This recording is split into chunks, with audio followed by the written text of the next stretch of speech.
नमस्कार, स्वागत है आपका एनबी न्यूज में। मैं हूं आपके साथ सचिन चौहान और आज हम बात कर रहे हैं उस टेबल टॉक की जो चल रही है और फिलहाल क्या कुछ निष्कर्ष निकलेगा वो तो बाद में ही क्लियर हो पाएगा, लेकिन 1 इंच भी नहीं देंगे। भारत और चीन के सैन्य अधिकारियों के बीच फिलहाल बैठक जो चल रही है काफी अहम वो मानी जा रही है और यह बैठक दोनों देशों के बीच आगे के रिश्ते तय करेगी। लद्दाख में वास्तविक नियंत्रण रेखा यानी कि एलएसी के पास 1 महीने से जारी तनाव को कम करने के लिए यह जो बैठक हो रही है कॉर्प कमांडर स्तर की, इस अहम बैठक पर देश ही नहीं बल्कि दुनिया की नजरें भी टिकी हैं, क्योंकि अमेरिका भी भारत और चीन के बीच जारी तनाव पर नजर बनाए हुए है। यह बैठक मोल्डो में हो रही है और मोल्डो टकराव की जगह से 20 किलोमीटर की दूरी पर है। अब सबकी नजर इस पर रहेगी कि क्या यह बैठक तनाव कम करने में कारगर साबित हो पाती है, क्योंकि इससे पहले भी भारत और चीन में डिवीजन कमांडर स्तर की बैठक हो चुकी है। लेकिन सवाल यह भी उठ रहा है कि क्या वाकई जिस तरह से चाइना घिरा हुआ है कोरोना वायरस को लेकर तमाम देशों के सामने वो एक्सपोज हो चुका है। अब ध्यान को भटकाने की कोशिश चाइना ये कर रहा है। इस बैठक का मकसद क्या हो सकता है? क्या वाकई चाइना भी चाहता है कि तनाव कम हो या फिर ध्यान भटकाने की कोशिश वो कर रहा है? क्योंकि जिस तरह से चाइना पर एक दबाव है, एक प्रेशर है कोरोना वायरस को लेकर, क्योंकि चाइना के वुहान से ही यह वायरस फैला था और उसके बाद पूरे विश्व में जमकर तबाही इस वायरस ने फैलाई है, मचाई है। उसके बाद से चाइना पर लगातार तमाम देश सवाल उठा रहे हैं कि इसकी स्वतंत्र जांच होनी चाहिए और इन सवालों से घिरता चाइना ने अब जो बैठक को लेकर यह बातचीत का रास्ता जो निकाला है भारत के साथ ताकि रिश्तों को बेहतर किया जा सके। लेकिन सवाल यह है कि इस तरह की बैठक पहले भी हो चुकी है, अब तक समस्या का समाधान नहीं निकला है। क्या चाइना की यह कोई नई चाल है जो तमाम तरीके की बातें निकलकर सामने आ रही हैं?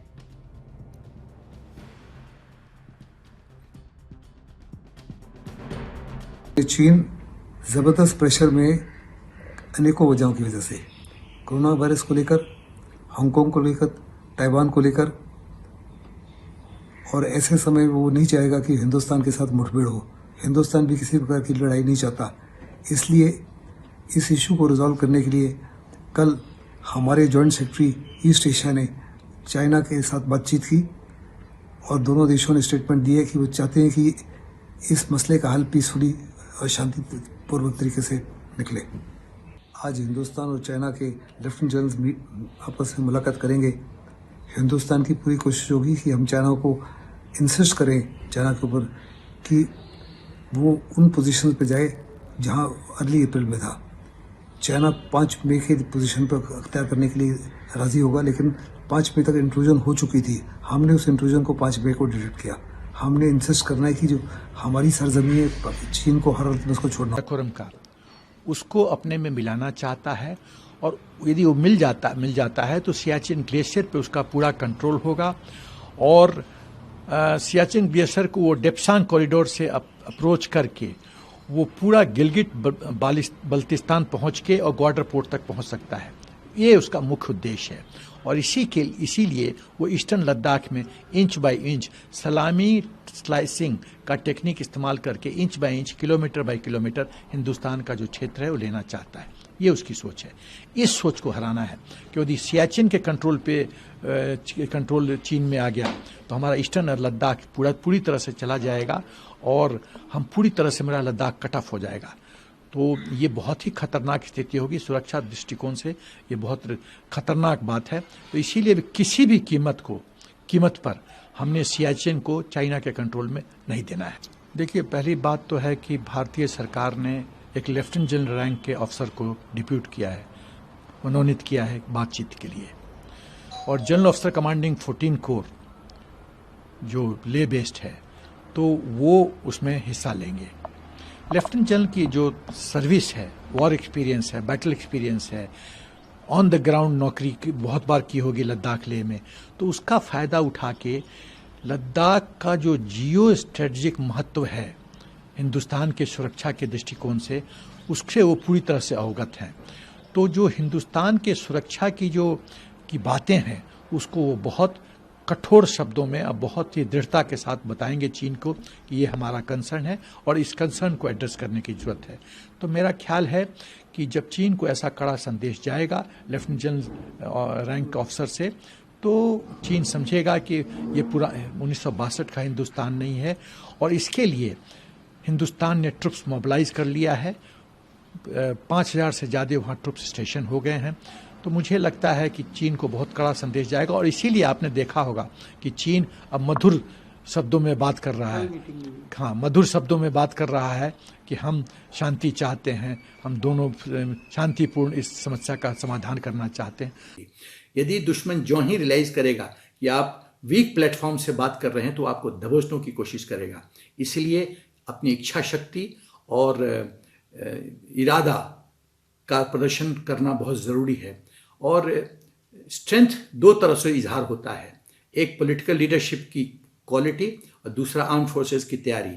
दोनों फ्रंट पे हम सक्षम हैं। मोदी जी की पॉलिटिकल लीडरशिप पार एक्सेलेंस है, बहुत बेहतरीन है, वो लौह पुरुष हैं, तो उसमें कोई पूरा विश्व उनके नेतृत्व का सलाम करता है।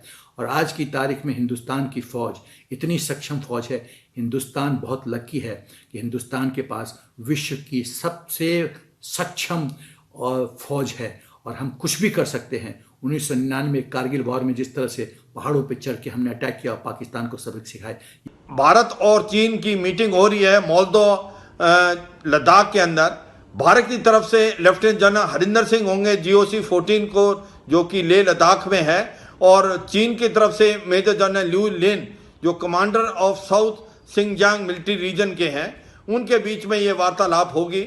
और वार्तालाप जो भारत की तरफ से जो है अपनी तरफ से उन्होंने बहुत क्लियर कर दिया है कि भारत की तरफ से दो इशू हैं। एक तो जो चीन की फौज है अपना अंदर आ गई है भारत के लाइन ऑफ कंट्रोल के, वो वापस जाए और स्टेटस को एंटी मेंटेन करे जो कि मई 2020 से पहले था, तो उनको वापस जाना है और स्टेटस को मेंटेन करना है। और इसके साथ दूसरा जो पॉइंट है, जो इंफ्रास्ट्रक्चर डेवलपमेंट भारत अपनी तरफ कर रहा है वो कंटिन्यू करता रहेगा। वो दो तीन चीजें हैं, जो तो एक हम रोड जो दरबुक, शोक और DBO से फीडर रोड बना रहे हैं जो कि जा रही हैं लाइन ऑफ एक्चुअल कंट्रोल की तरफ बंकरों और पोस्टों में, वो कंटिन्यू रहेगी। और उसके साथ जो हमने ट्रैक बनाया है फिंगर 4 पेंगैंगसो में जो हमारा इलाका है, वो भी हम कंटिन्यू रखेंगे। दोनों की फौजें आमने सामने बैठी हुई थी, उसके ऊपर बात होगी और दोनों तरफ से जो सीनियर जनरल हैं, जो उस इलाके के इंचार्ज हैं, वो लोग बात करेंगे। जाहिर है कि इस बात से उम्मीद है कि सही फैसला निकलेगा, लेकिन हमें प्रैक्टिकल होते हुए बहुत ज़्यादा उम्मीद भी नहीं रखनी चाहिए, क्योंकि इतनी तैयारी के साथ अगर चीन की आर्मी उधर आई है तो जाहिर है कि उनका अपना एक इंटेंशन है। अब अगर सामरिक विषयों पर बात ना करके उन ग्राउंड सिचुएशन को देखा जाए तो उस जगह पर चीन ने अपना इंफ्रास्ट्रक्चर अपने लाइन ऑफ कंट्रोल का, लाइन ऑफ एक्चुअल कंट्रोल के हिसाब से जो समझते हैं वहाँ तक बना लिया है। और अब जब हम बना रहे हैं तो उनको तकलीफ़ हो रही है, और तकलीफ़ होने के बड़े सिंपल कारण हैं। अगर वो वहाँ पे रह जाते हैं जहाँ वो हैं, तो हमारी जो पोस्ट है और जो हमारी जो रोड है जो हमारी DBO तक जाती है उसको खतरा होता है। और अगर हमारी रोड बन जाती है और हमारा इंफ्रास्ट्रक्चर बन जाता है तो उन्हें लगता है कि शायद उनकी कुछ पोस्टें और उनकी जो रोड को बढ़ाने का जो उनका प्रोग्राम है उसमें शायद कुछ खलल। चीन की वेस्टर्न कमांड जो कि भारत के अपोजिट डिप्लॉयड है, उसके 2 मिलिट्री डिस्ट्रिक्ट्स हमारे सामने हैं। एक है तिब्बत मिलिट्री डिस्ट्रिक्ट और दूसरा साउथ शिनजियांग मिलिट्री डिस्ट्रिक्ट। जहां पर अभी स्टैंड ऑफ चल रहा है, ज़्यादातर इलाका चीन के साउथ शिनजियांग मिलिट्री डिस्ट्रिक्ट के अंडर आता है। इसीलिए वहां के कमांडर को मनोनीत किया गया है इस उच्च स्तरीय मीटिंग के लिए। इसके पहले भी 7 मीटिंग्स हो चुकी हैं बटालियन, ब्रिगेड और डिवीजन कमांडर लेवल पर, लेकिन उनका कुछ हल नहीं निकला। आज की मीटिंग के ऊपर बहुत उम्मीदें लगाई जा रही हैं, पर मेरी नज़र में आज की मीटिंग में भी खास कुछ हल निकलने वाला नहीं है। मुझे लगता है ये चीन एक चाल खेल रहा है। चीन किसी भी तरह स्टैंड ऑफ को जितना लंबा हो खींचना चाहता है, इसीलिए मीटिंग पर मीटिंग के ऊपर इंसिस्ट कर रहा है। तो फिलहाल आज जो बैठक चल रही है काफी अहम बैठक मानी जा रही है। इस पर निगाहें सिर्फ भारत की नहीं है बल्कि तमाम विश्व इस पर नजरें गड़ाए हुए है, क्योंकि भारत और चाइना के बीच जो तल्खियां हैं वो लगातार बढ़ती जा रही है। हालांकि इस बातचीत के बाद क्या कुछ स्थितियां क्लियर हो पाएंगी, ये तो बातचीत होने के बाद ही क्लियर हो पाएगा। लेकिन सवाल यह है कि जो चाइना है वो पूरी तरह से एक्सपोज हो चुका है। कोरोना वायरस को लेकर जिस तरह से चाइना की धज्जियां उड़ती भी नजर आई हैं और पूरे देश ने उसको बेनकाब कर दिया, जितने भी देश हैं। उसके बाद से अब चाइना को लगता है कि इस मीटिंग करके भारत के साथ रिश्तों में नरमी लाई जा सकती है, क्योंकि तमाम देश उस पर उंगलियां उठा रहे हैं और ऐसे में रिश्तों में मिठास भरने के लिए चाइना ने यह कदम उठाया। लेकिन भारत को चाइना की चाल को समझना होगा, क्योंकि इससे पहले भी तमाम जो टेबल टॉक्स है वो हो चुके हैं, लेकिन समस्या का समाधान अब तक नहीं निकला है। हालांकि अब इस बैठक के बाद समस्या का समाधान निकलता है या फिर इसके बाद एक और बैठक की हमें जरूरत पड़ेगी, यह तो बैठक क्लियर होने के बाद ही साफ हो पाएगा। इसी पर आज हम चर्चा कर रहे हैं। मेरे साथ स्टूडियो में मौजूद है राजनीतिक संपादक एएनबी न्यूज के चंद्रशेखर त्रिशूल हैं इस वक्त मेरे साथ स्टूडियो में। सर, स्वागत है आपका। चंद्रशेखर जी, आज जो हाई लेवल की जो बैठक चल रही है, जो टेबल टॉक है डेलीगेशन का, क्या आपको लगता है कि चाइना की वाकई ये कोई चाल है या फिर अब चाइना समझ चुका है कि अब रिश्ते बेहतर करने में ही फायदा है? देखिए सचिन, चाइना की जो विस्तारवादी नीति है वो कभी जीवन में नहीं समझ सकता। वो झूठ बोलने में इतना माहिर है, इतना शातिर खिलाड़ी है। अंतर्राष्ट्रीय स्तर पे आप देखिए जिस तरह कोरोना में दबाव रहा, तमाम देशों ने जांच की मांग की, वुहान वायरोलॉजी लैब की जांच की मांग की, लेकिन वो लगातार झूठ बोलता रहा। इस बात पर झूठ बोलता रहा कि उसके यहाँ कम आदमी मरे हैं, जबकि वहाँ लाशों के अंबार लग गए, लोगों घर से खींच कर मारा गया। अब यहाँ पर आप देखिए पिछले काफ़ी समय से 2007 में भी 6 में भी जब रिपोर्ट आई थी, जब अमेरिका ने सैटेलाइट की तस्वीर दी थी, जब हाइड्रोलिक बांध चाइना बना रहा था, तब भी वो मना करता रहा। लगातार पेंगोंग से लेक पे लगातार वो 5 फिंगर पे हम अपना कहीं ना कहीं सेना को बढ़ा देता है, पत्थर आगे बढ़ा देना, कहीं अपने दावे कर देना। वो तो यूरोप तक अपना दावा मजबूत करना चाहता है, वो तो वन बेल्ट वन रोड बनाकर यूरोप तक जाना चाहता है। वो कैसे समझेगा? उसके समझने का कोई रास्ता नहीं है। ये एक डायलॉग प्रोसेस है, ये डायलॉग प्रोसेस इंटरनेशनल लेवल पर एक होना बहुत जरूरी है, लेकिन इस डायलॉग प्रोसेस का कोई फायदा नहीं है। पिछली 7 मीटिंग, पिछली बार जो डायलॉग चले थे, डायलॉग डोकलाम पर हम 41 दिन तक अड़े रहे।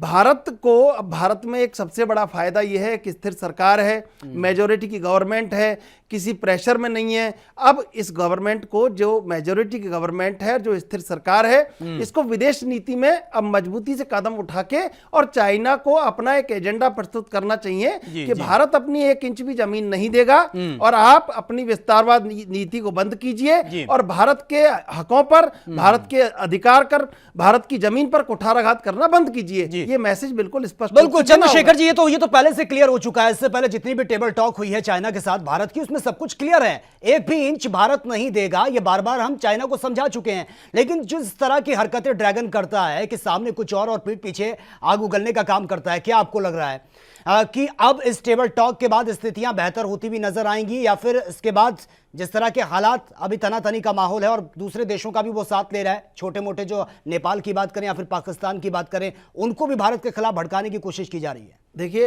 एक तरफ आप भारत से डायलॉग कर रहे हैं, दूसरी तरफ आप पीओके में जो मिलिट्री, जो उनके जो आतंकवादी कैंप हैं, उनको कहीं फंडिंग कर रहे हैं। ऑस्ट्रेलिया, अगर भारत और ऑस्ट्रेलिया डायलॉग कर रहे हैं तो कहीं ऑस्ट्रेलिया पर आप प्रतिबंधों कड़ा कर रहे हैं। चारों तरफ से दुनिया में घिरे हुए हैं, लेकिन आपका रुतबा कम नहीं हो रहा है, आपकी अदा कम नहीं हो रही है, और आप लगातार इतना दुस्साहस कर रहे हैं कि बावजूद इसके, पूरी दुनिया के आप दोषी हैं, बावजूद इसके जमीन पे आप अपना अधिकार बढ़ा रहे हैं।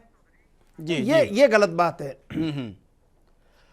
बिल्कुल चंद्रशेखर जी, आपके पास मैं आऊंगा। सुभाष चौधरी, राजनीतिक एक्सपर्ट, इस वक्त हमारे साथ फोन लाइन पर, माफ करना लाइव वो हमारे साथ जुड़े हैं। सुभाष चौधरी जी, स्वागत है सर आपका एनबी न्यूज में। धन्यवाद सर। जिस तरह से ये टेबल टॉक चल रहा है भारत और चाइना के बीच, क्या आपको लगता है क्या वाकई चाइना अब समझ चुका है कि वो तो वैसे ही एक्सपोज हो रहा है तमाम देशों के सामने, अब यही एक रास्ता है ताकि लोगों के जो तमाम देश हैं उनके ध्यान को भटकाया जा सके?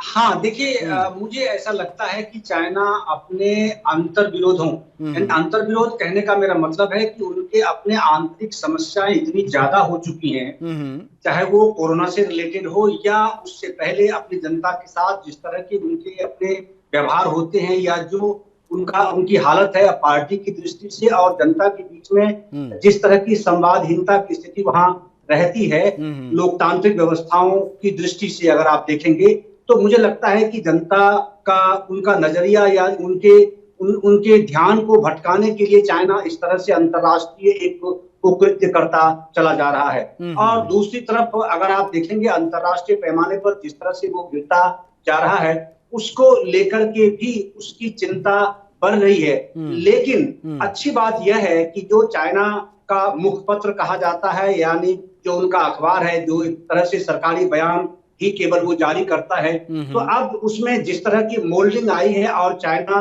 के प्रति यानी भारत से विवाद हल करने के लिए बातचीत का इस तरह से ऑफर करना और फिर ये कहना कि हम बातचीत से अपने विवाद को हल करेंगे, इस तरह की जो सकारात्मक संकेत उन्होंने अब दिए हैं, तो मुझे लगता है कि चाइना इस बात को समझ चुका है कि अंतर्राष्ट्रीय स्तर पर वो पूरी तरह घिर चुका है और भारत से अभी वर्तमान परिस्थिति में जूझने में या इनसे संघर्ष करने में उनको कोई फायदा नहीं होने वाला है। जी, लेकिन सुभाष चौधरी जी, आपको क्या लग रहा है, क्योंकि इससे पहले भी तमाम तरीके की टेबल टॉक हो चुकी है, समस्या का समाधान नहीं निकला, ना तो भारत अपनी 1 इंच देने को तैयार है, ना चाइना मानने को तैयार है। ऐसे में जो ये वार्तालाप हो रही है, इसमें सबकी निगाहें टिकी हैं। क्या आपको लगता है महज एक दिखावा है चाइना की तरफ से, या वाकई अब चाइना समझ चुका है कि अब इसी में ही भलाई है उसकी, कि वो संभल जाए, सुधर जाए?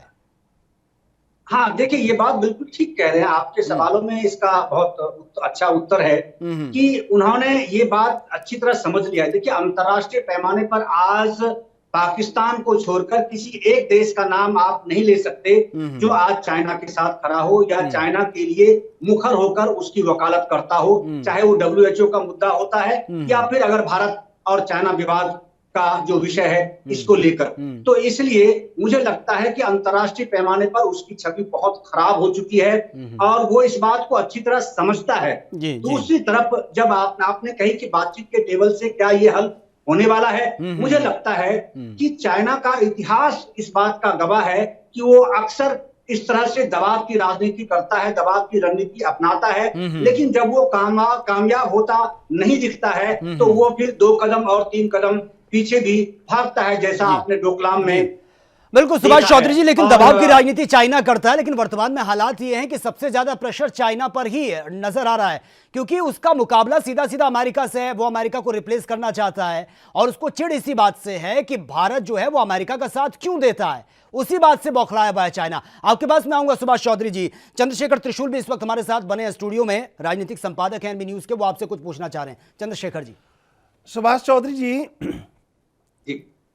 जिस तरह ड्रैगन अपनी नीतियों पर अड़ा हुआ है उत्तर जो कोरिया से, और जो रशिया ने अभी उसके लिए बयान जारी किया है कि G7 में चाइना का नहीं होना एक तरह की बहुत बड़ी कमी है। इतना बड़ा दबाव होने के बावजूद भी कोरोना पर जिस तरह चाइना एक्सपोज हुआ है पूरी दुनिया में, बावजूद इसके सीमाओं को लगातार बढ़ाने के लिए जारी है, हांगकांग पर दबाव बनाने के लिए जारी है और तमाम नीतियों में चाइना दमनकारी नीति अपना रहा है और पूरी दुनिया की डेमोक्रेसी को खराब कर रहा है। आपको लगता नहीं है कि यह हठधर्मिता कैसे टूटेगी? ये मैं आपसे जानना चाहता हूं, कैसे टूटेगी हठधर्मिता? देखिए, हठधर्मिता उनको ऐसा लगता है, संभवतः उनकी अपनी कूटनीति का ये एक हिस्सा अहम हो सकता है। उनको ये लगता है कि भारत आज एक अहम भूमिका में है वैश्विक परिदृश्य की दृष्टि से, और इनके रिलेशन अगर आप शीत युद्ध की बात देखें तो जो रूस और अमेरिका के बीच में जिस तरह का विवाद लंबा चलता रहा है, उसमें भी अगर मध्यस्थता की भूमिका में या उसके बीच में भी एक बेहतरीन कोऑर्डिनेशन स्थापित करके कोई देश अगर इस दुनिया में चल रहा है तो वो भारत है। और रूस के साथ भी इनके बेहतर संबंध है और अमेरिका के साथ भी इनके बेहतर संबंध है। तो इस तरह से वैश्विक परिदृश्य में जिस तरह के हालात बदल रहे हैं और भारत की छवि जिस तरह से निखरी है रणनीतिक दृष्टि से भी, तो उसमें चाइना को यह लगता है कि अगर हम भारत पर दबाव बना सकते हैं और इसको अगर हम थोड़ा झुका सकते हैं तो इससे शायद हमारी छवि शायद दुनिया में कुछ इस तरह के संकेत जाए। लेकिन मुझे लगता है ये उनकी एक नकारात्मक सोच का हिस्सा हो सकता है। अब उस हालात में भारत नहीं है, जैसा कि आपने स्वयं कहा कि रशिया ने भी इस तरह की बातें कही हैं और अमेरिका तो साफ साफ संकेत देता रहा है। और जिस तरह से वो घिर रहा है, एक्चुअल उनकी जो दुखती रग है वो है हांगकांग और ताइवान।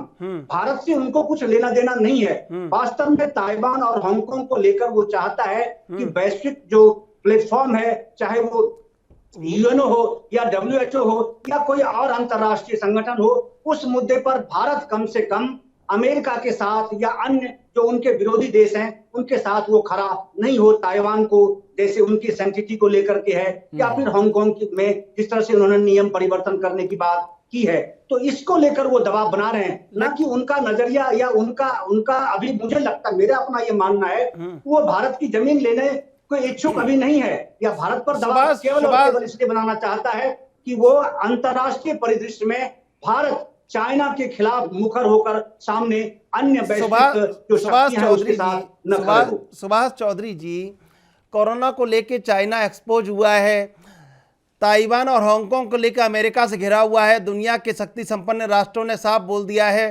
फ्रांस और ब्रिटेन जैसे देश अमेरिका के साथ खड़े हैं, उन्होंने भी लगातार चेतावनी दी है।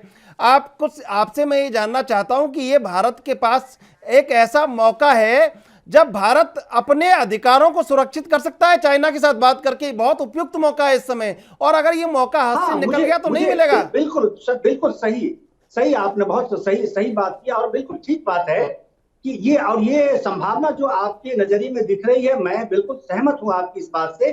और मुझे लगता है कि जहां तक जो फ्लैश आंतरिक दृष्टि से आ रहे हैं रक्षा मंत्रालय की ओर से या भारत सरकार की ओर से, उसमें से यही संकेत मिल रहा है कि जिस तरह से उन्होंने लेफ्टिनेंट जनरल लेवल की जो टॉक इस बार जो इनिशिएटिव लिया गया है, और जिस लेफ्टिनेंट जनरल को उनको भेजा गया है बातचीत का नेतृत्व करने की दृष्टि से, इस बार भारत ने साफ शब्दों में, दो टूक शब्दों में चाइना को बताने का निर्णय ये ले लिया है कि अगर इस बार तो छोड़िए, अगर इसके बाद भी अगर कभी इस तरह की हरकत अगर आपने की तो फिर सैनिक हल ही होगा, दूसरा कोई हल नहीं होगा, कोई कूटनीतिक संवाद आपके साथ नहीं होगा। कूटनीतिक संवाद लगातार हम पिछले 6 वर्षों से कर रहे हैं, नरेंद्र मोदी के शासनकाल में ही लगातार आपको रिस्पॉन्स देने की कोशिश की गई, लगातार आपके साथ व्यावसायिक संबंध बनाने की कोशिश की गई। बिल्कुल, सुभाष चौधरी जी आपके पास मैं आऊंगा, सुभाष चौधरी जी आपके पास मैं आऊंगा। इस वक्त हमारे साथ रिटायर्ड ब्रिगेडियर के.एस. कार्लो इस वक्त हमारे साथ फोन लाइन पर है। सर, स्वागत है आपके एनबी न्यूज में।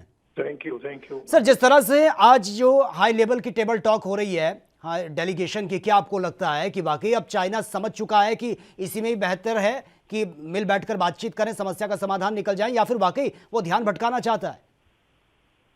देखिए, वो बातचीत तो करने के इंडिकेशंस है, बातचीत करना चाहते हैं, वो भी करना चाहते हैं, हम भी करना चाहते हैं, पहले भी हुआ है।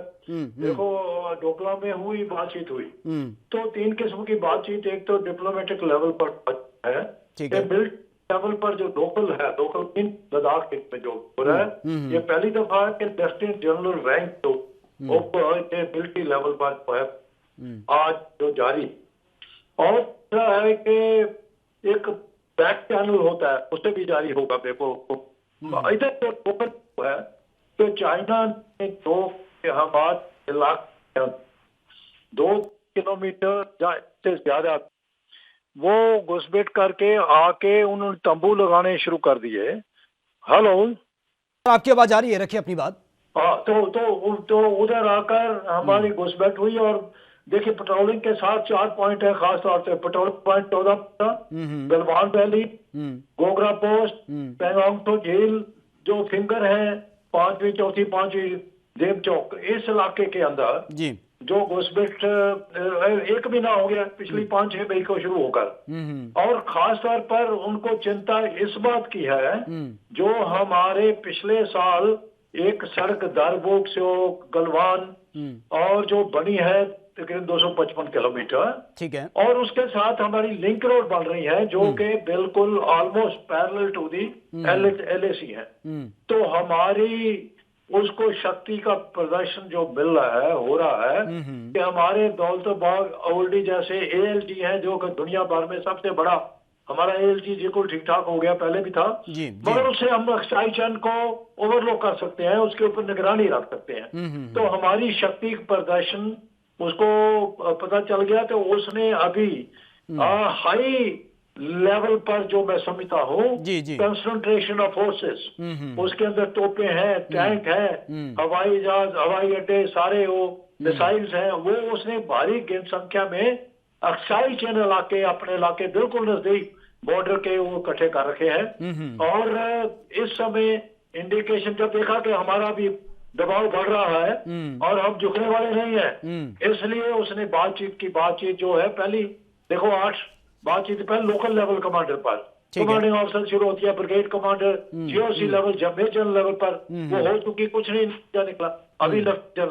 और ये भी अभी मौजूदा स्थिति में अच्छी बात है, मगर इसका कोई सोल्यूशन निकलने वाला नहीं है। फिर आखिर पर जो हमने कोई उन्होंने पॉइंट रखे हैं वो हमारे मिलिट्री कमांडर ऊपर लेवल पर, एनएसए, प्राइम मिनिस्टर लेवल पर, कमेटी लेवल, वो उधर जाएंगे। इस तरीके से चाइना के पास एक चीज है, उनका जो थिएटर कमांडर है वो एक है, जो 4057 किलोमीटर की हमारी LAC है जो कि लेह लद्दाख से सिक्किम तक पहुंच जाती है जी। उसका एक थिएटर कमांड है और उसके ऊपर जो है वो chairman central military commission Xi Jinping है, जो कि चीफ है, कमांडर इन चीफ है PL का। सो वो फैसला जो है उसने बदली किया है कमांडर को जी, वो उसने फैसला लेना है। हमारे जो है वो हमने पॉलिटिकल लीडरशिप ने फैसला लेना है जी कि आगे बातचीत अगर प्रपोजल होती है वो होगी जरूर जी, हाल नहीं होगा आज नहीं। लेकिन KS कालू जी, आपको क्या लगता है सर, आपको क्या लगता है कि इस वक्त अगर हम चाइना की बात करें तो हालात उसके अब पहले से काफी ज्यादा चिंताजनक बने हुए हैं? क्योंकि पहले तो वो अपने दम पर है और सबको पता है कि चाइना सेल्फ डिपेंड है, उसको जरूरत भी नहीं है किसी के कि किसी वो देश की मदद ले। लेकिन जिस तरह के हालात अब वर्तमान में बने हैं, एक तो प्रेशर है उसके ऊपर, जिस तरह का ये वायरस को लेकर लगातार तमाम देश उंगलियां उठा रहे हैं चाइना पर, एक वो दबाव भी है, एक्सपोज हो चुका है चाइना, तमाम जो कंपनियां वहां पर थीं वो अपना बोरिया बिस्तरा बांधने का सिलसिला शुरू हो चुका है, अब सभी को खतरा है। क्या आपको लगता है कि ऐसी स्थिति में उसे लग रहा है कि बाकी देशों के साथ तो रिलेशन खराब हो ही रहे हैं, भारत के साथ जो तलखियां बढ़ रही हैं इसको थोड़ा सा अच्छा किया जाए ताकि आने वाले वक्त में स्थितियां बेहतर हो और उसके बाद फिर से वो अपनी आग उगले, जो ड्रैगन हमेशा करता है? देखिए, आपने बहुत ये अच्छी बात की, जो बात की कि उसके अंदर उसकी स्थिति बेशक उसमें कोई शक नहीं है, प्रेशर के अंदर है कोविड-19 की तरफ से, अमेरिका से, बाकी मुल्कों से। WHO को भी मजबूर किया जा रहा है कि वो इंक्वायरी इंक्वायरी, मगर उसकी मैं ये बताना चाहता हूँ जो आर्थिक स्थिति है उसके रिजर्व हैं, वो आर्थिक स्थिति के अंदर कुछ चुनौतियों का सामना करने के लिए अभी भी उसके अंदर शक्ति है जो कि प्रभावित होने जा रही है जी। अगर अमेरिका के अंदर मैक्सिमम आइटम अमेरिका, इंडिया, बाकी मुल्कों के वो चाइना की कंपनियां बनाती उधर जा रही है, वो प्रभावित होंगी, जरूर होंगी जी, मगर एकदम तो शिफ्ट होने वाली नहीं है। मगर वो चाहता है कि भारत के साथ जैसे कि ट्रेड पहले ही हमारा चल रहा है, हमारा ट्रेड डेफिसिट है, तो वो चाहता है कि भारत को अपने साथ मिलाना, वो ऊपर से करना चाहता है जी, अंदर खाते नहीं करना चाहता, बिल्कुल अंदर खाते हमें कमजोर करना चाहता है, इस बात को समझना चाहिए। बिल्कुल KS कालू जी, इसीलिए मैंने बोला है कि वर्तमान के हालात को देखकर ये टेबल टॉक का डिसीजन चाइना की तरफ से लिया गया है, जिससे वो चाह रहा है कि दोनों देशों के बीच बातचीत हो, यानी कि अभी जो वर्तमान में हालात बने हैं उससे रिकवर होने के बाद वो फिर से वही हालात पैदा करे जिस तरीके से वो करता है, सीमा में आगे बढ़ना, अपनी आर्मी को आगे भेजना, जिस तरह की हरकतें चाइना की तरफ से की जाती हैं। वो कोई नई बात नहीं है। 62 के बाद 1967 सिक्किम के अंदर जो नथुला है उधर खूनी जंग हुई, उधर शांतें हुई हमारी, उनका भी हुआ, मगर उसके बाद वो शांत हो गए, उनको धकेल दिया। 1986 के जो हमारे उस समय सेना मुखी थे जनरल सुंदर सिंह, तो वो जब के उनकी फौजें उधर देखी है वो आगे आ गई है, तो हमारी एयर लिफ्ट किया एक ब्रिगेड को, तो फिर वो शांत हो गए। तो इस तरीके से 1993 से देखो कितनी, हेलो जी जी आवाज आ रही है सर आपकी? हाँ, कितनी दफा हमारे मीटिंगें संधि हो चुकी है, कितने मैकेनिज्म तय हो चुके हैं, एवरी टाइम वो पीछे चला जाता है, कोई नई बात कर देते हैं, कोई नया नुक्ता आ जाता है। अगर पहले जहां से शुरू हुआ है, अगर 16 पॉइंट है, 16 पॉइंट है ऑफ डिस्प्यूट, तो अभी कैसे ये आ गए, गलवान कैसे आ गया, फिर पेट्रोलिंग पॉइंट 14 पॉइंट नए कर देते हैं, क्योंकि इसी वजह से वो अपनी जो जंगबाजी ये रखा है, जो हमारी बॉर्डर है वो सेटल नहीं करना चाहते। 14 मुल्कों से 12 मुल्कों के साथ कर दिया, भूटान के हमारे साथ नहीं करना चाहते, म्यांमार के साथ जब करना था तब ने एक मौन लाइन मान लिया, हमारे साथ क्यों नहीं मानते, उसके इरादे नेक नहीं है। इसलिए बिल्कुल। वो अच्छी बात है अगर बातचीत तो होगी, और इतनी जल्दी कोई आगे बढ़ने वाली बात तो नहीं है जी, कि, जी। मगर इतनी जल्दी वो पीछे हटने वाले नहीं है। बिल्कुल वो अपनी फोर्सेज जो है बिल्कुल, वो ये बातचीत करेंगे, मगर फिर सिर्फ बाद एक में महज एक फॉर्मेलिटी लग रही है, क्योंकि चाइना की नई चाल है और चाल को हमें समझना होगा। सर आप लाइन पे बने रहिए हमारे साथ, राजनीतिक संपादक हैं एनबी न्यूज के चंद्रशेखर त्रिशूल, वो आपसे कुछ पूछना चाहते हैं। हाँ जी सर, मैं ये जानना चाहता हूं आपसे, अंतर्राष्ट्रीय नदी जल संधि का उल्लंघन करता रहा चाइना लगातार, वहाँ पे हाइड्रोलिक बांध बनाता रहा, उसके बाद डोकलाम पर उसने सोचा कि चिकन नेक पर किस तरह कब्जा किया जाए, उसके बाद लगातार वो हेलीकॉप्टर से घुसपैठ करता है, लगातार पेंगोंग झील में कहीं घुसपैठ करने की कोशिश करता है, और तो कुछ नहीं, इतना ही कि वो पत्थरों की बाढ़ को ही आगे बढ़ा देता है। सर आपसे मैं ये जानना चाहता हूँ, चाइना जो डायलॉग प्रोसेस कर रहा है, ये डायलॉग प्रोसेस तो सिर्फ दिखावे के लिए है, अंदर से जो उसकी चालें हैं वो भारत के खिलाफ कितनी ज्यादा है इस समय? बहुत बढ़िया सवाल किया आपने। और चिकन नेक का भी बीच में एक हल्का सा एक दो अक्षर बोले हैं। चाइना के ना तो कभी इरादे रहे ना रहेंगे, जो उसकी मंशा है, जो उसका ऑब्जेक्टिव है, जो उसका एम है, वो भारत की घेराबंदी करने का है।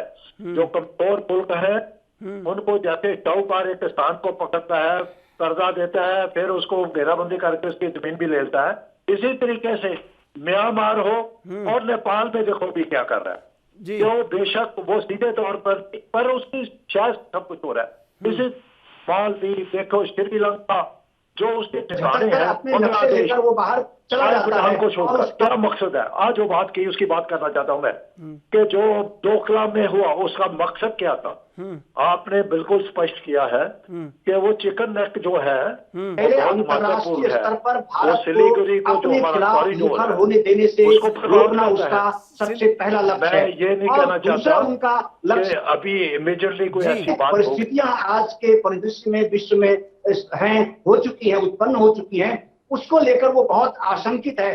उस मामले में जैसा कि आपको याद होगा और आपके चैनल ने भी इस खबर को जरूर दिखाया है कि प्रधानमंत्री ने जैसे ये वुहान वाली घटना हुई, कोरोना का संक्रमण काल शुरू हुआ, तो फर्स्ट लॉकडाउन के फर्स्ट फेज में ही उन्होंने एक कदम उठाकर और जो कंपनी एक्विजिशन लॉ है उसके एक बड़े मजबूत प्रावधान को संशोधित करके चाइना की कंपनियों को उनके हाथ तोड़ दिए कि भारतीय कंपनियों का एक्विजिशन वो मनमाने तरीके से न कर पाए। इन सब चीजों को लेकर वो फरफरा रहा है, उनकी बाहें परेशानी में हैं, उनके हाथ बंध चुके हैं, और जो जिस बड़े पैमाने पर उत्पादन विभिन्न चीजों का उनके यहाँ होता रहा है और वो भारत को अपना एक जन्मसिद्ध बाजार समझता रहा है आज तक। ठीक है, सुभाष चौधरी जी लाइन पे बने रहिए सर। चंद्रशेखर त्रिशूल जी कुछ पूछना चाह रहे हैं। चंद्रशेखर त्रिशूल जी रखिए अपनी बात। सुभाष चौधरी जी, ये जो अब एक डायलॉग प्रोसेस चल रहा है, तमाम आप उल्लंघन करते हैं, आप झूठ बोलते हैं अंतर्राष्ट्रीय स्तर पे, सैटेलाइट में तस्वीरें आपकी दिख जाती हैं, पूरी दुनिया इतनी ज़्यादा हाईटेक हो चुकी है, सब कुछ आपकी झूठ की पोल खुल जाती है, बावजूद इसके ड्रैगन लगातार उन कुचालों को चलता रहता है। वहाँ पे वो पीओके में फंडिंग कर रहा है और भारत से लगातार वार्ता कर रहा है, लेकिन भारत की सरकार को अब सेना, जिस तरह अभी ब्रिगेडियर सर ने कहा कि वहाँ पे कमांडर डिसाइड करेगा, लेकिन यहाँ पे पॉलिटिकल लीडरशिप डिसाइड करेगी कि कैसे होना है, क्या होना है। तो अब भारत की सेना को खुली छूट देनी चाहिए कि आप डायलॉग प्रोसेस कीजिए, अपने स्तर पर निर्णय लीजिए। अगर कमांडर वहाँ का निर्णय करेगा तो कमांडर यहाँ का भी निर्णय करे कि हमें क्या करना है। ये कहीं स्थिर सरकार को कहना चाहिए अब खुल के। हाँ बिल्कुल, देखिए आप अगर पिछले 5 और 6 वर्ष के जो नरेंद्र मोदी जी के दूसरे कार्यकाल को भी अगर आप देखें और पहले कार्यकाल को भी अगर देखें तो आपको ये स्पष्ट दिखेगा कि अब सरकार, राजनीतिक जो पॉलिटिकल एस्टेब्लिशमेंट है और जो आर्मी एस्टेब्लिशमेंट है उसके बीच में एक बेहतरीन तालमेल स्थापित हो चुका है। ठीक है सुभाष चौधरी जी, आपको मैं रोकना चाहूंगा। रिटायर्ड ब्रिगेडियर हमारे साथ बने हैं सर, बहुत बहुत शुक्रिया फिलहाल आपका हमसे जुड़ने के लिए। बहुत अच्छी बात आपने रखी है और इस टेबल टॉक पर सबकी निगाहें टिकी हैं कि आगे क्या रहेगा। फिलहाल के लिए बहुत बहुत शुक्रिया सर आपका हमसे जुड़ने के लिए। ठीक है सुभाष चौधरी जी, अपनी बात रखिए आप। जी, मैं ये कह रहा था कि political establishment, Indian political establishment और जो आर्मी इस्टेब्लिशमेंट है, उसके बीच में एक बेहतरीन तालमेल अब स्थापित हो चुका है। पिछले 5-6 वर्षों का अनुभव ये बता रहा है और प्राइम मिनिस्टर इस बात को लेकर के बेहद फर्म रहते हैं और हमेशा वो इस तरह के बड़े मजबूत स्टेटमेंट देते रहते हैं कि जो हमें करना है हम करते हैं और जो आर्मी को करना है उसके लिए उनको पूरी तरह स्वच्छंदता दी गई है। लेकिन सुभाष चौधरी जी, वर्तमान की विदेश नीति को आप देखेंगे तो ये सोशल मीडिया पे भी वायरल हो रहा है और तमाम ये बातें कहने में आ रही हैं। एक देश टिड्डी उड़ा रहा है, एक देश कोरोना फैला रहा है, एक देश आपके नक्शे में हस्तक्षेप कर रहा है, अपने संविधान में संशोधन कर रहा है। तो कहीं आपको लगता नहीं है एशिया में जो शक्ति भारत की उभर रही है उसमें जो वर्तमान विदेश नीति है, भारत को कुछ कड़े कदम उठाने होंगे? नेपाल जैसा मित्र भारत के खिलाफ हो गया, पाकिस्तान वहां पे उन्होंने टिड्डी पे एक्शन नहीं लिया और भारत में करोड़ों का नुकसान हो गया किसान को। तो आपको लगता नहीं है कि कहीं आप विदेश नीति में मजबूती से कुछ कदम उठा के और कहीं भारत को अपनी ऐसी एक बात रखनी होगी जो बहुत मजबूत हो? हाँ, ठीक कह रहे हैं आप। संभव है कि कुछ, देखिए, ये एक ग्रेजुअल और एक उत्तरोत्तर क्रम होता है कि जब आप अपनी विदेश नीति में कई चीजों को लेकर, मूलभूत चीजों को छोड़कर, फाउंडेशन को छोड़कर कुछ चीजों को हालात के अनुसार आप संशोधित करते हैं और उसके अनुरूप आप अपने जो अपनी कूटनीति है आप उसे बदलते हैं। ये बात बिल्कुल सही है कि नेपाल ने जिस तरह का रिएक्शन किया, बड़ी आश्चर्यजनक बात है कि जब तक वो सड़क बनती रही तब तक उन्होंने चू नहीं किया और जब डिफेंस मिनिस्टर राजनाथ सिंह जी ने उसका उद्घाटन किया तब जाकर वो कहते हैं, क्लेम करते हैं कि वो हमारा है। तो ये एक प्रॉक्सी वार है चाइना का नेपाल के थ्रू। ये बात तो पूरी तरह दुनिया समझ चुकी है, भारत भी समझता है और नेपाल की जनता, नेपाल के लोग भी इस बात को समझते हैं। और पिछले दिनों आपने देखा उसका रिफ्लेक्शन वहां आया। भारत के साथ नेपाल की जनता के बड़े अन्योन्याश्रय संबंध हैं और व्यक्तिगत तौर पे मैं आपको बताऊं कि मैं जिस प्रदेश से आता हूं तो हमारे अपने परिवार के संबंध है नेपाल में, तो इसलिए मैं वहाँ की जो कल्चर है, वहाँ के जो मनोवृत्ति है, जो मनोदशा है और भारत के प्रति किस तरह का लगाव है, वो मैं अच्छी तरह समझ सकता हूं। लेकिन सुभाष जी जिस देश में एलपीजी का सिलेंडर भारत से जाता हो वो अपने नक्शे को बढ़ाने की बातें करें तो ये विदेश नीति का फेलियर नहीं है? मैं नहीं, और आपसे एक बात और, फेलियर तो नहीं कर, देखिए, जब ये उसी तरह से है जैसे हमारा आपका एक पड़ोसी सामने और वो किसी के उकसावे पर आकर और अनावश्यक आप मकान बनाना चाहें और आप आकर वो अनावश्यक अरंगा लगा दे, जबकि वो सड़क के उस पार रहता है, उसे इस चीज से क्या नुकसान हो सकता है? लेकिन नहीं, ये प्रॉक्सी है। ये नेपाल की अपनी एक समझदारी बहुत कमी दिखती है, उनकी अपनी सोच में, उनकी समझदारी में, राजनीतिक जो सोच होनी चाहिए, जो परिपक्वता होनी चाहिए, उसमें उनको ये कमी दिख रही है और वो चाइना के उकसावे पर इस तरह की बातें कर रहे हैं। और कुल मिलाकर मैं ऐसा मानता हूं कि पूरा नेपाल की सेना या नेपाल का पूरा पॉलिटिकल एस्टेब्लिशमेंट इस बात का हामी नहीं दे रहा है। केवल वहां के जो शासन में अभी बैठे लोग हैं जो चाइना के हाथों में खेल रहे हैं, जिनको लगता है कि चाइना ने ही उन्हें शासन में स्थापित किया हुआ है, उनकी सरकार को बचाया हुआ है, चाहे वो जिस भी तरीके से किए हुए हों। तो इसीलिए वो उस ऑब्लिगेशन को लेकर भारत के साथ। ठीक है, सुभाष चौधरी जी आपके पास में आऊंगा। कमर आगा हैं, डिफेंस एक्सपर्ट, इस वक्त हमारे साथ फोन लाइन पर। कमर आगा जी, स्वागत है आपका एनबी न्यूज में। सर जी नमस्कार सर। जिस तरह से जो टेबल टॉक चल रही है, ये हाई टेबल टॉक मानी जा रही है डेलीगेशन की, क्या आपको लग रहा है कि अब जो तनातनी थी, जो तनाव का माहौल था, वो कुछ हद तक कम होगा या फिर वाकई चाइना की नई चाल है? चाल तो है, अब मुझे नहीं लगता कि वो कामयाब हो पाएगा, इसलिए कि पहले भी उसने इस तरह की हरकतें की। डोकलाम में 72 दिन तक स्टैंड ऑफ रहा, खड़े रहे, इंडियन सोल्जर भी खड़े रहे, बाद में उनको विड्रॉ किया। इससे पहले एक बार नहीं कई बार हो चुका है, हर साल हो रहा है कि वो इनकर्शन करते हैं, अंदर आते हैं, फिर वापस भेजे जाते हैं, बातचीत हो। दूसरी बात ये कि हमारा एक मैकेनिज्म है बातचीत का उनसे, ठीक है, और ये है कि उस मैकेनिज्म में के थ्रू बातचीत होती है। अगर पहले कोशिश की जाती कमांडर लेवल की या सीनियर ऑफिशियल या उससे ज्यादा सीनियर या जॉइंट सेक्रेटरी लेवल की, फिर उसके बाद foreign minister and defence minister, इस तरह से चलता रहता है, बातचीत होती लेकिन रहती कमर है। आगा जी, आपको लगता है कि इससे पहले डिवीजन कमांडर स्तर की बैठकें भी हो चुकी हैं, बातचीत हो चुकी है, लगभग जितना मुझे समझ है 10 बार बातचीत ये हो चुकी है, अब तक समस्या का समाधान नहीं निकला। पॉइंट तो वही रहे होंगे जो पहले छोटे स्तर पर बातचीत हुई है, अब बड़े स्तर पर ये हाई लेवल पर मीटिंग हो रही है, पॉइंट तो वही है। आपको लग रहा है कि चाइना वाकई 2 कदम पीछे जाएगा या फिर भारत मानने वाला है चाइना की शर्तों को? क्योंकि भारत तो ये शुरुआत से कह रहा है कि 1 इंच भी हम देने को तैयार नहीं है, फिर बातचीत का मतलब क्या है? कोई सवाल नहीं कि भारत मान जाए। हमने देखा है डोकलाम में जिस तरीके से दोनों सेनाएं आमने सामने बिल्कुल खड़ी थी, 72 दिन तक खड़ी रही। जी जी, यहाँ पे भी कोई सवाल नहीं कि भारत मान जाए, क्योंकि भारत का कमिटमेंट है और इसके ऊपर सभी पॉलिटिकल पार्टीज की सहमति भी सरकार को है। जी, तो चलिए हम चर्चा जो कर रहे हैं वो चर्चा इसी पर ही है कि जो बातचीत फिलहाल चल रही है उस बातचीत में क्या कुछ रहेगा वो तो बातचीत खत्म होने के बाद ही क्लियर हो पाएगा। लेकिन सवाल यह है कि इसके बातचीत के बाद तनाव कम होगा, जो मकसद है बातचीत का वो सक्सेस हो पाएगा या फिर वाकई चाइना की ये कोई चाल है?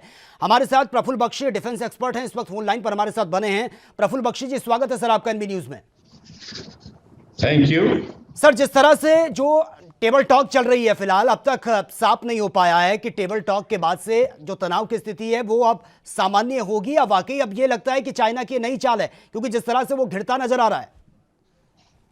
देखिए, ऐसा है कि टेबल टॉक की जब तक पूरी की पूरी रिजल्ट नहीं पता चलेगा ये नहीं कहना ठीक होगा, क्योंकि मेरे के हिसाब से ये जो उन्होंने मीटिंग करी है, मीटिंग तब स्टार्ट होनी चाहिए थी जब चाइनीज पूरा अपने लाइन के पीछे चले गए होते, राइट, और उसके बाद में मीटिंग स्टार्ट होनी थी। चाइनीज कह रहे हैं हम 2 किलोमीटर जाएंगे, 3.5 में से 2 में निकाल दो तो 1.5 किलोमीटर अभी भी बैठे हैं। ये जो इस चीज है ये हमें एक्सेप्टेड नहीं है। तो इस बात को ध्यान रख के हम तो फिर देखेंगे कि नतीजा क्या निकलता है। अगर चाइना कहता है कि हम पूरा अब खाली कर देंगे जहां पे हम आए हैं और वहां से, और उसके बाद में जो और भी जगह हैं भारत की जो कंडीशंस होंगी कि वो खाली भी करनी पड़ेगी, पर आज से टास्क स्टार्ट हो जाएगी। मतलब और ये जरूर है कि कहना कि कन्फ्रंटेशन से काम नहीं चलेगा, मारा मारी की जरूरत नहीं है, पर अब जब मीटिंग स्टार्ट हुई है तो जब तक मीटिंग्स खत्म नहीं होती स्टेटस को यही रहेगा। लेकिन प्रफुल्ल बख्शी जी, आपको लगता है कि जिस तरह की एक्सपेक्टेशन भारत लगाकर बैठा है चाइना से कि वो पीछे चला जाएगा या फिर वो मान जाएगा, क्योंकि इससे पहले भी तमाम बातचीत हो चुकी है, समस्या का समाधान अब तक नहीं निकला, और अब तो आलम यह है कि जो चाइना है पूरी तरह से एक्सपोज हो चुका है। और उससे कोई फर्क नहीं पड़ता चाइना को, चाइना कोई फिक्र नहीं करता, आपको पता होना चाहिए। चाइना सबसे लड़ रहा है और वो अपने हित में कर रहा है काम। सो हम ये बात तो भूल जाएं कि चाइना को लोग प्रेशर में डालेंगे। हमारे को हमारी स्टैंड क्लियर करनी चाहिए चाइना के साथ कि अगर आप नहीं हटे तो हमारा मिलिट्री एक्शन जारी रहेगा। जो हमने आपको नाथुला के बाद नाथुला में दिखाया और उसके बाद में आप समद्रंग चौंग में दिखाया, आपको उसका नमूना मिलेगा, और जो वियतनाम में आपके साथ किया था वो सब रहेगा। और हमारे को एग्रेशन दिखाना होगा। देखिए 3.5 किलोमीटर वो क्यों घुसा, हमने क्यों घुसने दिया? आपने हम ये मैं बात पूछ रहा हूं कि अगर हम इतने चौकस थे तो वो कैसे 3.5 किलोमीटर 100 टेंट बनाना और आपकी शो को दौलत बेग ओल्डी रोड को रोकने, ये कोई मजाक नहीं हो रहा। जी, और इसके लिए हमें बहुत सीरियस होना पड़ेगा। बिल्कुल बिल्कुल। प्रफुल्ल बख्शी जी, आप हमारे साथ बने रहिए, राजनीतिक संपादक हैं चंद्रशेखर त्रिशूल एएनबी न्यूज के, वो आपसे सर कुछ पूछना चाहते हैं। चंद्रशेखर जी पूछिए। आपकी आवाज में मेरी आवाज बहुत एको कर रही है। बख्शी जी, प्रणाम करता हूं भारतीय सेना को।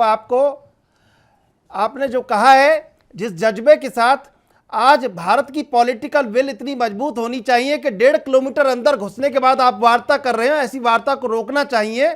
मैं ये आपसे ये पूछना चाहता हूं बख्शी जी, इतनी छोटी सी टेबल पे इतना बड़ा मुद्दा कैसे हल हो जाएगा जो इतने लंबे समय से चल रहा है, अलग अलग जगह चल रहा है? देखिए, ये जो अभी की मुद्दा आज का मुद्दा है, ये तो अभी पिछले हफ्ते हुआ है। वो 3.5 किलोमीटर जो अभी घुसे हैं, 10 दिन 15 दिन पहले घुसे हैं।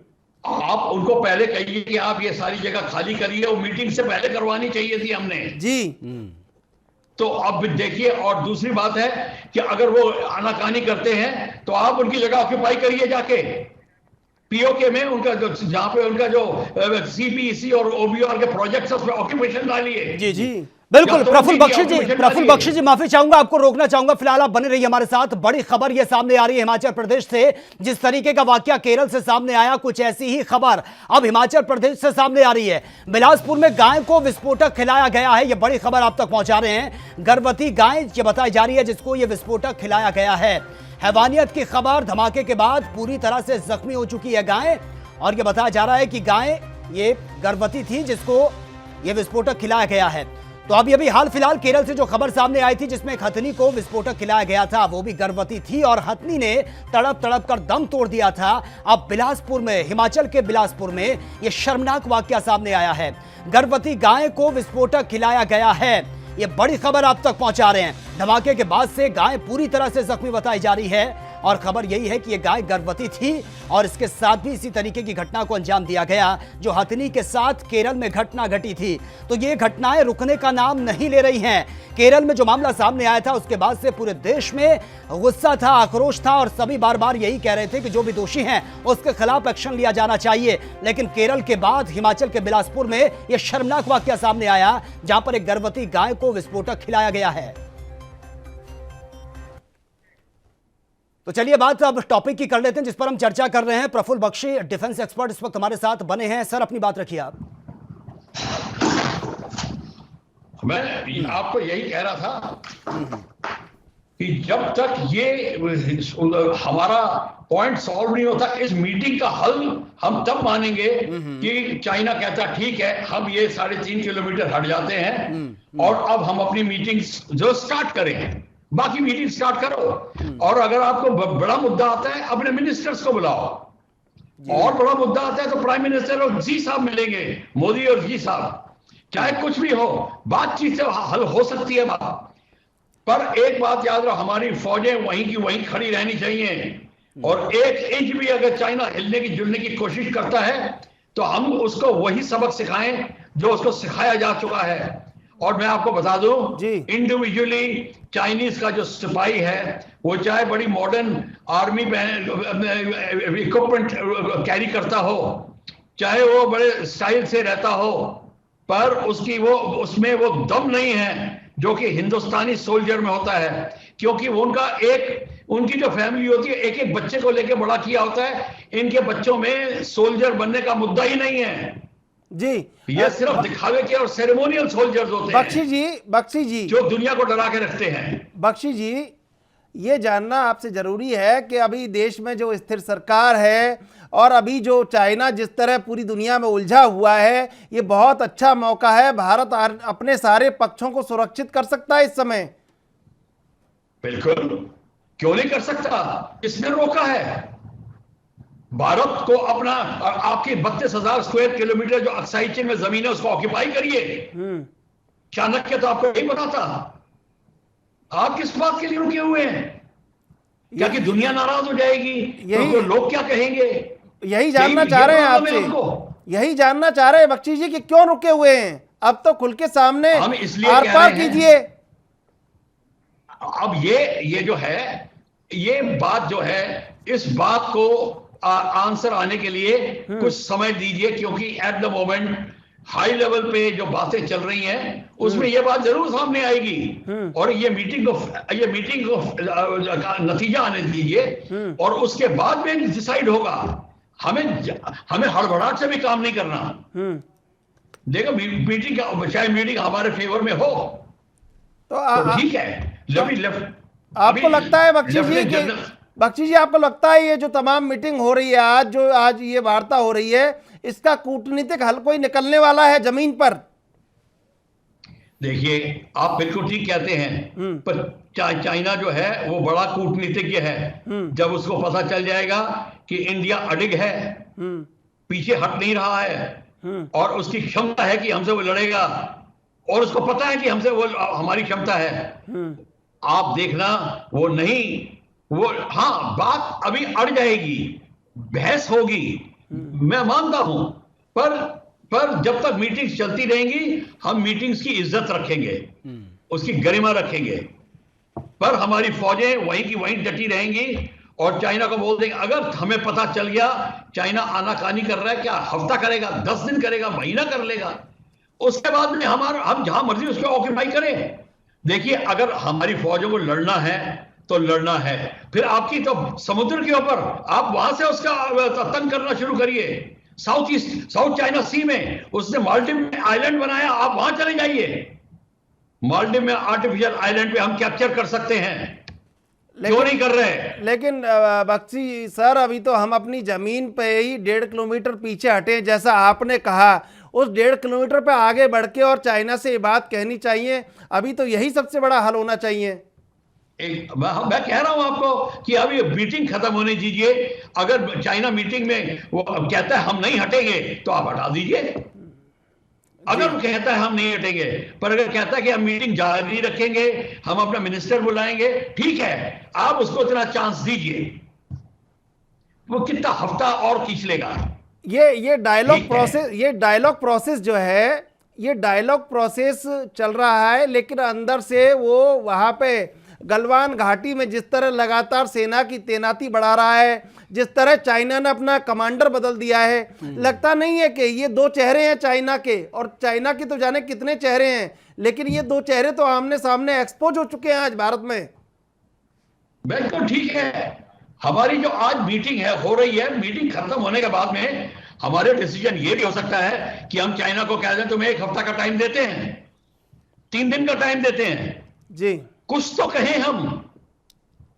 देखिए कुछ एक्चुअली एक फर्म स्टैंड तो लेना पड़ेगा आपको, और वही फर्म स्टैंड जो होगा कि आप नहीं हट रहे तो हम आपको हटा रहे हैं, और ये होना चाहिए। बिल्कुल, जिस तरह जो अभी बैठक चल रही है, बैठक खत्म होने के बाद ही क्लियर हो पाएगा। उसके बाद भारत का क्या कुछ स्टैंड होगा वो देखना भी बड़ा जरूरी है। प्रफुल्ल बख्शी जी, बहुत बहुत शुक्रिया फिलहाल आपका हमसे जुड़ने के लिए, और बहुत अहम बातों पर आज जो चर्चा हुई है, फिलहाल बहुत बहुत शुक्रिया आपका। चंद्रशेखर त्रिशूल जी, फाइनल कमेंट आपसे जानना चाहूंगा, समय का अभाव है। देखिए, डायलॉग प्रोसेस अपनी जगह है, लेकिन चाइना जिस तरह अंदर से तैयारी कर रहा है, उस तरह भारत को भी अंदर से तैयारी करनी होगी, और चाइना को बताना होगा कि अगर आप 2 जगह चल सकते हैं तो हम 4 चाल चल सकते हैं, और उन चालों को पुख्ता तरीके से चलना होगा। सचिन, बिल्कुल। चलिए, चंद्रशेखर त्रिशूल जी, आपका भी बहुत बहुत शुक्रिया इस डिबेट का हिस्सा बनने के लिए। तो फिलहाल जो है बैठक इस वक्त चल रही है, बैठक में क्या कुछ निकलकर सामने आता है उसके बाद ही आगे इस पर चर्चा हो सकती है। लेकिन सवाल यह है कि चाइना की चाल को हमें समझना होगा। ये वो चाइना है जो सामने बोलता कुछ और है और पीछे आग उगलने का काम करता है। हालांकि इस वक्त जो है चाइना एक्सपोज हो चुका है, घिर चुका है तमाम देशों की नजरों में। अब ऐसे में उसने जो मौका निकाला है टेबल टॉक का, या वाकई अब चाइना भी चाहता है कि जो संबंध है, जो संबंधों में कड़वाहट है, उसको दूर किया जाए, भारत के साथ अच्छे रिश्ते बनाए जाए, क्योंकि बहुत सा जो व्यापार है वो भारत पर डिपेंड करता है। और ऐसे में चाइना की चाल को समझना भारत के लिए बेहद जरूरी है। फिलहाल बैठक चल रही है, बैठक के बाद स्थितियां क्लियर हो पाएंगी। तो फिलहाल मेरे साथ इतना ही। तमाम खबरों के लिए आप बने रहिए एनबी न्यूज के साथ। नमस्कार।